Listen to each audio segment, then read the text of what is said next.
Keith from the War Room, about to do my very first unboxing video. Don't know how interesting this will be, but we're gonna see what we got in a fairly random lot. I saw a guy in Southern Ohio selling some stuff on the Commodore 64 vintage page, and when I reached out about it, he let me know he had some other things available for the 64 and the VIC-20, and I made a deal for the whole thing. Came very quickly, very well packaged, so thank you to Frank. Thank you to Frank from Mingo Junction for the great deal and the cool stuff. First thing out of the box, Hitchhiker's Guide to the Galaxy for the 64. Happy to get that. Not the best shape of box, but I knew that going in. Let's see what the feelies we've got here. I don't imagine it's got everything, but let's see what came with our. We got our glasses. We got the hint book. Almost very appropriately, Lost the Microscopic Space Fleet. Original disc with label, a little modeled like they usually are, but nothing out of the ordinary there. I think there's a piece of fluff that normally comes. We got a reply card, special reference card for loading the 64 version, the order for destruction of Arthur Dent's house, Infocom catalog. So basically everything but the little piece of fluff. And I think there was a don't panic button that didn't make it to this, but overall, not bad. And I have the box Hitchhiker's Guide for, got the manual there in the box. Not bad, not, obviously not mint condition, but I wasn't expecting it to be. I have the TI version. The only platform I've really tried to collect original Infocom boxes for is the TI, but this is a nice thing to have for the collection. Nice piece right there. Some more original Commodore software coming up here. We got Bop and Wrestle, which has the disc in it, and The Dam Busters, another Accolade title. I love these Accolade and Electronic Arts. I like this format of album kind of packaging. They look good on the shelf. Got the instructions there. What else do we have? I don't know if I've ever seen this one before. Amazon, an adventure game from Michael Crichton. This looks. The graphics on the picture look like the Apple version for sure. I don't know anything about this game, so we're gonna check that out at some point. And of course, Flight Simulator 2. Every collection has Flight Simulator 2, it seems. This is a nice little batch of stuff.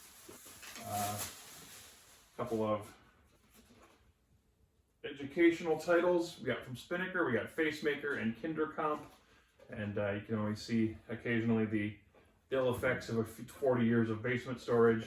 I actually saw the spotting on this box and I asked for some further pictures to clarify that everything wasn't wet. And luckily it wasn't, and Frank was very cool about taking those pictures. Ooh, and some more interesting adventure type games. 9 Princes in Amber in the box. And Perry Mason, The Case of the Mandarin Murder.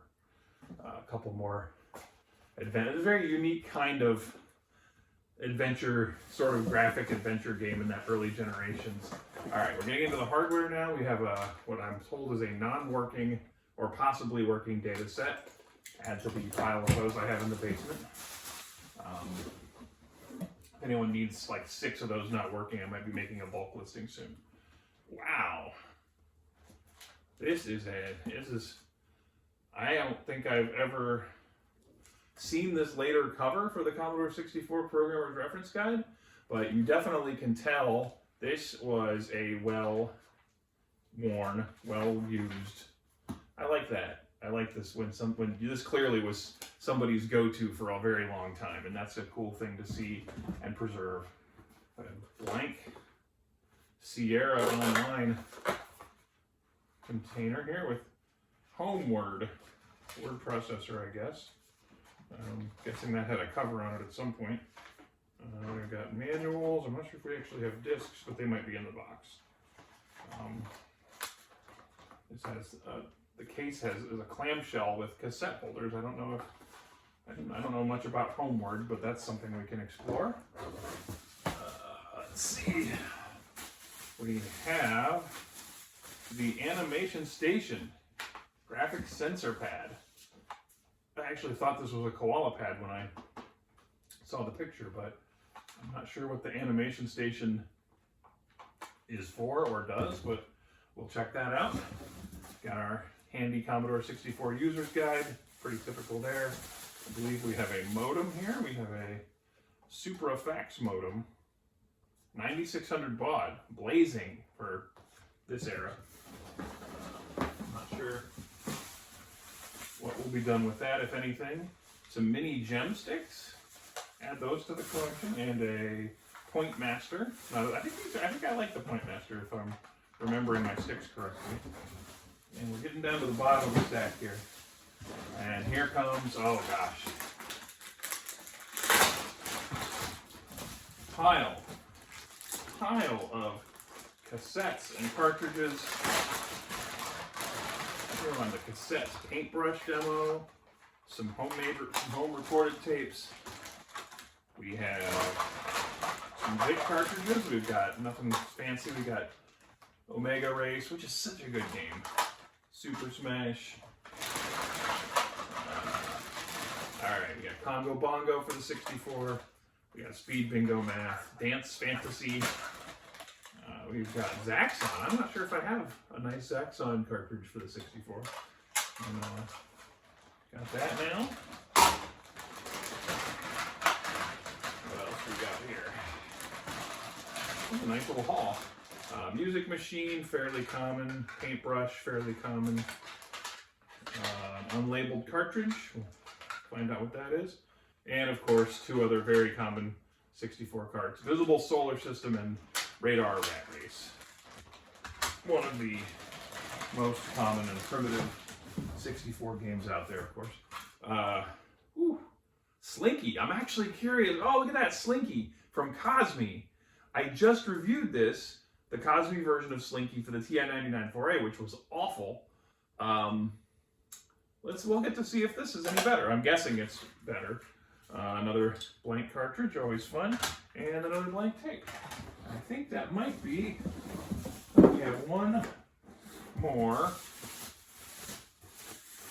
and a boxed data set, the C2N cassette unit, and this one's got the manual, and it's pretty grimy. And there's a cassette in here already that has the word Amuck written on it. So, and Merlin. So who knows what Amuck and Merlin are? Amuck, I think I think I have that game. So we'll be checking those out. Last thing to look at real quick, there's some stuff in packaging here. We have a box of discs. Let's see what's on the discs. We've got some, these look like some homebrews. Homebrews, not homebrews, you know what I mean. Homemade tape. We have Sargon, Beachhead 2, Computes Gazette, Public Domain, Zaxxon, more Computes Gazette. Very typical haul of used. Blue Max is in there. A lot of very typical games that you find on badges of 64 floppies. And the last thing, what made it in here? This is interesting. This is really fun. I like going, this is going to be a whole evening down in the war room, digging through boxes and loading discs and tapes, seeing what works and what doesn't. And it's always fun, kind of a little Christmas bonus thing to get a whole pile of stuff like this in one swoop. You don't get too many big lots like this anymore. All right, this is some pay dirt. Here's some, all right, well, one of those cartridges is Pit Stop, apparently. Gary Kitchen's Game Maker. Some of those great little shovelware titles from Real Software. We have Mothership, Thud, and Aliens from Subterranea. All right, so some bargain games there. Got some instruction manuals, 1541 drive manual, game maker manual, a few more copied discs. There's our home word discs. Home word must got a spell checker, word processor. Mr. Do on disc. Interesting. Original purchased disc of Mr. Do. And then we actually have the box for Gary Kitchen's Game Maker. Didn't realize that was coming, so add that to the collection of box originals. And then we have Typing Tutor and Word Invaders from Academy Software, 1983, on tape. And some other manuals. We got manuals for Slinky, Music Machine, manual for Bop and Rustle in here. We'll be putting together a lot of this like a jigsaw puzzle. This is what when you get a box of stuff from somebody's basement, you know, this is again long after they've sold their computer, then you get this sort of random pile and you have to start to assemble it and see what pieces you're missing. And then last but not least, we have another graphic text adventure, The Never Ending Story, which has disc and manual in it, I think, but the box is definitely flat. But yeah, original disc with an Atari XE logo on it. Oh, okay, maybe somebody bought this and didn't take a good look at it and see that it was for the Commodore. But interesting. So maybe that one will get set aside until we have an Atari XE set up in the war room, which is not today. But it looks interesting, and somebody definitely had a type of game that they liked, and we'll see if maybe the 64 version's on the other side of the disc. That's kind of a thing they did sometimes too. So really not a bad haul. Nothing like, no super holy grails in here, but some definite doubles, but also some cool things to add to the original pile. And as I start getting the Commodore 64 stuff ready to do some videos and to start really chronicling and cataloging what I have in the very messy 64 collection downstairs, this stuff will be a really nice addition. So I look forward to making some videos with these things, and I look forward to some evenings spent playing these games and checking them out. But I'm gonna put all this stuff away and scare the cats with it.